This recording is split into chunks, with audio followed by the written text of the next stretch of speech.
Greetings, acolytes. Rodney Anonymous from Seventh Victim. And look, we're in the real world this time. If you saw the last video, you noticed that 99.9999999% of it took place inside the box. It took place inside my desktop, and that's because I was showing you how I sketch out ideas within FL Studio, and then eventually I bring them over to the hardware. That's what today is all about. So that's why today we're coming to you in 3D. Ooh, Dr. Tung's 3D House of Stortis Chicks. Woo! Look at those Stortis Chicks, kids. Ooh, Count Floyd doesn't usually do this, but let's see some more Stortis Chicks. All right, enough silliness. You're here to learn. And before I can show you how everything makes it from the software over to the hardware, what I have to do is give you a quick history lesson, and then you'll get a tour of this lovely equipment. History lesson. If we were to go back in time 30 years ago, I would have hair. That's a beautiful thing. I'd be a lot thinner. And I would live in a tiny little apartment. It was all my studio. And crammed into that tiny little apartment was what was an Alesis MMT8. And the Alesis MMT8 was my sequencer. And that took care of taking all the different parts from things and putting them together. It was the brains of the system. And it was great because it looked like a piece of 1980s office equipment. It looked like an adding machine. It was gray. It was beautiful in that sense, utilitarian. And I also had a Yamaha DX11, and you could put that in the performance mode. And what that meant was you could say, okay, this will be the bass, and the bass will be on MIDI channel 1. This is the lead, and the lead will be on MIDI channel 2, pads on MIDI channel 3. And the great thing with working with the Alesis MMT8 was that you could do polyphony. So you could play whole chords, and it understood what you were doing. Riding along with that system to handle the drums was the Alesis HR16. Beautiful drum machine, fantastic. In fact, I've taken some of the sounds from it and put it into my new set of drums. Great. Also, what they did was, and I've taken some of these, they created as its buddy a little bit later, the HR16B, cleverly named, and it was all black and it came with industrial sounds, and it was beautiful. Okay, that's your history lesson. Now let's take a look at what we're using over here, what we call le hardware, or in Mexico, it would be el hardware or something. Okay, let me just hang on. Let me move this snake. These things go all over the place. All right, as previously mentioned, this is the brains of the system. This is the Arturio BeatStep Pro. It's basically 3 sequencers in one. Three sequencers in one. Bottom sequencer right here handles all your drum parts, so you can hear that. Lovely. Those aren't coming from the sequencer. I'll show you where those are coming from. Sequencer number 2, I use this to handle the sounds from the Ormsby. And I'll show you the Ormsby in a minute, but those are all those creepy sounds that I tend to use. Really make Seventh Victim Seventh Victim. I tend to make those custom, stay up late at night working on those. And the top sequencer here handles the bass. And that is from the Volca bass, and I'll show you that also in a minute. Okay, let's get moving over here. Beginning, hang on, got to move another snake. All right, handling the drum section. This is the Volca sample, and I'm not using any of the Volca drum machines. They're fine. Volca Beats is okay. Some people don't like the snare. There's a Volca kick. I believe there's a new Volca drum out. I actually like this because the low end on this is amazing. There are the knobs right there. You can have a lot of fun with that. And people tend to say nice things about the low end at our shows. Also, Seventh Victim is a band that likes you to dance. So low end is very important to us. And you'll see the other piece of our rhythm section in a few minutes. The only problem I have is, if you look down here, you'll see the drums are numbered. And we talked about the HR16 earlier, my old drum machine. And it was called the 16 because it had 16 drum sounds. This goes from 1 to 16. However, we only have drum sounds up to 10. So there's 10, and we go to 11. No drum sound. That's 10 you're hearing. There we go. No drum sound. And that's because those are used for songs. In other words, you take different patterns, and I understand that in the last video, some people notice I pronounce pattern as pattern and often say business. It's a regional Southwest Pennsylvania thing. It could be worse. I'll try not to do it because I know it's annoying. I would love to have all 16 sounds, because then I could use all 16 sounds, obviously, for 16 drum sounds. This does limit me a bit, but I'm trying to do that whole creativity through limitation thing. And I guess if I had all 16 sounds, I'd probably fill it up with all sorts of weird things from my pocket operator, which Dean Clean kindly gave me. And so they'd probably be all clicky and annoying. And I can add those later on anyway. But that's just so you know, I've really got, that's a tiny little complaint. Normally I've got no complaints with the way the Volca sample sounds. There's a Volca sample out there somewhere. You can probably get it super cheap with sounds in it from the band OK or OK Go. That's the name of the band. And it looks very silly. And when we first saw it, everybody went, "Go home, Cord. You're drunk." All right, moving over here. Going to move another snake. Not an actual, doesn't make a sound, but this is a Vixen mixer. This is what I use to run everything into live and here at home. I guess I'm live at home. I don't know how many of these they made or if they're still making them. I know the guy was a bit of a nightmare for him. I was lucky. I got in early, and this is before number 100. I had about a year wait for it, but it was worth the wait. Really fantastic. Use it live. It's wonderful. I haven't had a problem with it at all. So if you can get your hands on one, I do recommend them. All right, going snakes again. All right, ooh, snake made a sound. This is what we call the Ormsby. Its actually official name is the Volca FM. As I mentioned before, I used to have a Yamaha DX11, which is the little brother of the DX7. This recreates a DX7.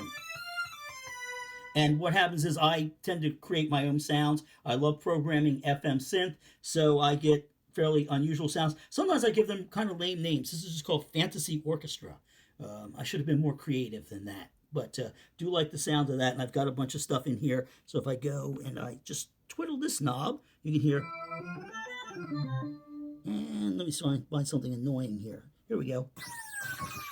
Yeah, that's the sound in the beginning of Dance to the Names of Snakes, the one that everybody loves so much. All right, and if you saw the last video, when I showed you that Dext, the sounds that I have in Dext, they eventually come over here to this. I move them through the computer in much the same way I'm going to be moving some thoughts around, some songs around. So, and oftentimes they sound different on the computer than here. That's when I learned that, and I began to learn, hey, wait a minute, the hardware, not always the same. Now, we talked about the fact that these are monophonic. If I didn't mention it, I'm mentioning it now. Each of these sounds is monophonic. So what I do is I go in here, I add a little chorusing to these, and I put them in a unison mode. What happens is unison will take like, a low C, a high C, a mid C, combine them all into a C, and it sounds nice and thick. So that's why I do that. And it's really changed the way I write. So I'll show you what I do if I need to do chords later on in a minute or two. But now we're going to talk about, we're going to move another snake. We're going to talk about the Volca bass. Now, the Volca bass, I used to have another bass. You can see it over here. It's my good friend Stephen Archer gave me. And it was fantastic, but the problem was in order to get it to go out in different MIDI channels, you had to go in the back and click. It sounds great, and I often use it when recording in combination with the Volca bass. The reason I got the Volca bass is a friend of mine was writing on Facebook about how he'd wanted something for Christmas, didn't get it, and so he was going to buy himself one. And to be nice, I said, oh yeah, I wanted a Volca bass. And I didn't really, but I just wanted him to feel better. And then Vienna went out and got me this, and I am actually very, very glad she did. She's helped contribute to the sound of Seventh Victim. The Volca bass is essentially the engine from a Mini Korg 700S. I used to own one of those. Being a moron in the early 90s, early to mid 90s, when everybody was going over to hardware, what I did was I went down to the pawn shop and I pawned my Mini Korg 700S for about $25. So I was really glad when I got one of these, and then I started, it arrived and said, oh, I got you one, like, look what I got you for Christmas. And then I was like, whoa. So if you're a fan of early synth punk, like The Normal or OMD, everybody, I think early Human League, everybody had the Mini Korg 700S. This sounds like it. It's great for bass. I actually use it for lead on a couple songs, and I'll have the Ormsby play like a digital bass. I can't say enough good things about it. All right, moving over here, this is the controller. This is the controller I use. It is an Akai MPK Mini. I use these pads here usually. Well, used to fire the samples before I started putting the samples on the Akai app on my phone. But the right now I've got set up for the lead for this song. But just want to bring this up. This may be going. I may be replacing this with an Uno synth, with the Arturio Mini Freak, maybe something along those lines, just because I'm kind of looking forward to getting rid of the laptop that I use live. It's just one less thing to carry around, one less thing you have to worry about. It's still the same number of inputs and probably the same number of plugs, unless I go with the Uno synth, which is battery powered. But I digress. Speaking of the laptop, we're now going to finally talk about how the songs get moving more snakes. Ooh, 3D House of Tortoise Snakes. We're going to talk about how the sounds get from area A, which is the desktop, over to the brains of the system, which is the BeatStep Pro. Now, Arturia have a program, and that program is called the MIDI Control Center. So right now, all you techie types are probably listening and going, oh, I see, you just create a MIDI file over on your desktop, and then you put it in here, or you could go right from the desktop, and you just put that into the BeatStep Pro. Not so much. What happens is this doesn't import MIDI files. So Arturia, if you're listening, anyone at Arturia, or anybody out there who knows a way to do this, could save me a lot of time, please find a way that I can just import the MIDI files. Large chunks of my life would be freed up, and that would be fantastic. So please, again, I love your products. Don't get me wrong. Just we really need to find a way to do that. All right, so what I have to do is then I usually go in and I enter all the notes by hand. It takes a bit of time. There are some features that allow you to copy and paste. Those are helpful. And one thing I like about entering everything by hand, it allows me to screw up every now and then. And sometimes when I screw up, that makes things more interesting. So in this case, what you're looking at, each of the sequences, this is sequence 1. You remember sequence 1. Sequence 1, bass sounds. Sequence 2 over here. Now each of the sequences are broken up into, the song you can put up to 16 patterns in them. And I tend to use nearly all 16 when I write a song. I'll explain that in a minute. This is sequence number 2, or sequencer 2. That is, of course, our friend the Ormsby. But I didn't explain it already. It's called the Ormsby because it's named after Alan Ormsby. And I actually have a song, a sound on here somewhere called the Ormsby. Here we go. And that sounds like the music in the background of Children Shouldn't Play with Dead Things. So that is why that is called the Ormsby. Think about calling the next Seven Victim album the Ormsby. All right, so back to this. You create each one. In this case, just took the bass sound, moved it up 2. We talked up 2 octaves. We talked about that in the last video, and so you can go back, you can look at that to understand what I'm doing. Here's the drum pattern. Normally I just play these in, but I think I added this one because I was in here doing so much anyway.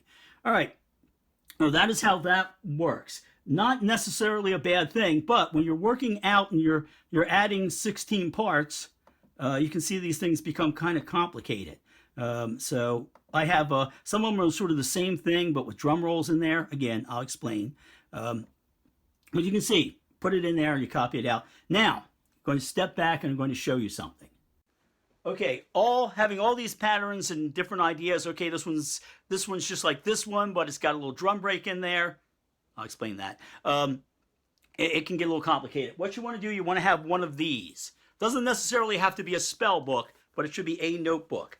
You're going to see my childlike handwriting. The reason it's super childlike with all these scribbly things all over it is because I just scribble everything down and then I put it neatly into Word later on. But I have to keep a track of it. So basically this is saying, okay, 01, sequence 01, that's 4 bars, and that's bass drums and the FM synth, and that's going to be used for the pre-choruses, the choruses, and then there's something in here like, okay, 02, 4 bars, that's just the bass, that's the bass drum and the FM synth, but that's used for the break part, that's the B minor part. If you saw the other video, you can see where I scribbled out, and I thought, well, no, this is when you actually take a song. I promise we'll get to all this. This is when you take a song and you put all the pieces together. So I'll show you that too. So just the important thing is, if you're going to do this, have a notebook. It can be a super scary spell book. That's awesome too. But you want to do that. I'm looking off camera because I can see what I wanted to talk about next. Okay, so now you've got all the little parts created within the software, and you brought them down to the computer. It's just a simple send button thing. And what I do is, like I say, I put these in bit by bit. I'll throw in the bass and everything, give a listen. So here would be like the drum pattern that begins it. Now I'm going to play over here. You're going to hear a sound, just so you get an idea of what it'll be like. There'll be a lead or pad, and then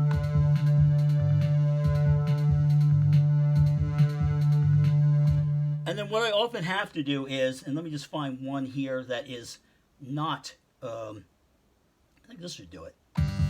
Yeah, there's no drum break in there. I'm going to add one. What they have is, there's a nice feature here. I like to add a little drum weirdness every 4 bars, and then before transition, a bit more drum weirdness. So what I can do is, if I use a little drum weirdness, I tend to do that with the kick drum. And you can use this lovely roller that they have here to do this. So it would be something along these lines.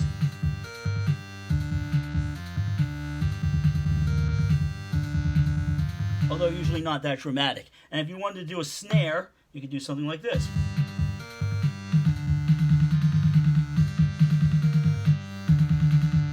And you can play with that all day. Now, when you've got the different bits, you're going to have to chain these together. And the way that is done, and it's a bit painful, is you hold down the sequence and then shift. Keep the sequence part held down. You can let up shift, and then you would go through the number. So if your song, it goes with, with step, or whatever you want to call pattern 3, and then pattern 6, and then pattern 3, and then pattern 8, and then you would enter those, and you would do that for each of these. So that can be time consuming. That's why you want to have the notebook. Write it all down in the notebook. Look at the notebook as you enter all of this. I hope that makes sense. Okay, now that it's all entered and I've got my my sound ready, I can play along with it. I can get it over to Janet, and we can start discussing lyrics, kick that back and forth via email. Eventually you'll see a video where Janet comes over and sings, and then you can hear the whole finished song with Janet on it, and we should be releasing it around that time. Otherwise, it wouldn't make sense to let you hear it and then say, catch you in a couple months. Okay, a couple questions you're going to ask is, well, how does the song get over to Janet? Do you just open the window and play it very loudly? No. What I have over here, I'm going to show you this. My good friend Dean Clean, the same guy, drummer for the Dead Milkmen, same guy who got me the pocket operator, was at a flea market, and he saw this, and he said, you'll use this for something, and Dean is always right. I don't want to admit that on camera, but I just did. What I do is, in here is where I keep my equipment for taking this music and running it back into the computer so I can send it over to Janet. What we have here, these go into the Vixen mixer, the out. They connect into this nice little Newmark. I've tried everything. This actually sounds the best. My box closed. Thank you, thing. And then this runs out of the Newmark into the desktop. Now, why? That's the question you're asking. Why not just record each bit individually? You're probably asking, and then you'll be able to mess with each track. You're probably wondering why I just don't lay down a MIDI part as a MIDI out, run out to each part, bring it back. The truth is, I was watching a video, and I know I hate to do this. Let me put this down for a second. But I have to do this. Link in the comments section. I saw a video about this guy in England who had recreated a studio just like the 1950s, and which doesn't sound exciting, but it was, because he had one mic and people had to work out what they were going to sound like, and the sort of mix for going live, and it really sounded immediate, and it does. This sounds a lot more immediate. Maybe it's just in my ears, but I'm happy with it that way for my ears when I do it that way. So I get it mixed up here. I get the mix here, and then I say, all right, I'm ready, and then I do the stuff I just showed you, and that goes over into the computer. So what I'll do is I'll generally just play into this. So, oh, that's weird. There we go. Generally just sort of play into it live. So this would begin with something like this. And that's what we talked about before, the low part here. And then there'll be a little transition here.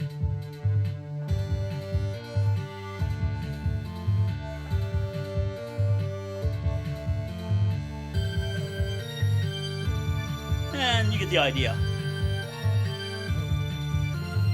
Alright, so What I'm going to do now, I have that. I moved over. Now, after I move it over, I'll give it a listen. And then what I do is there's usually something I want to change, and that happens a lot. In this case, I shot one over, gave it a listen, decided that the end part should have a snare removed that didn't quite work, and that there should be a transition between what I call a hollow verse and the actual verses. All right, so what you'll hear next will be the finished version of this, or the not finished version. Janet has to work with it. So you'll hear what it sounds like from the hardware, and you can compare that to the last video.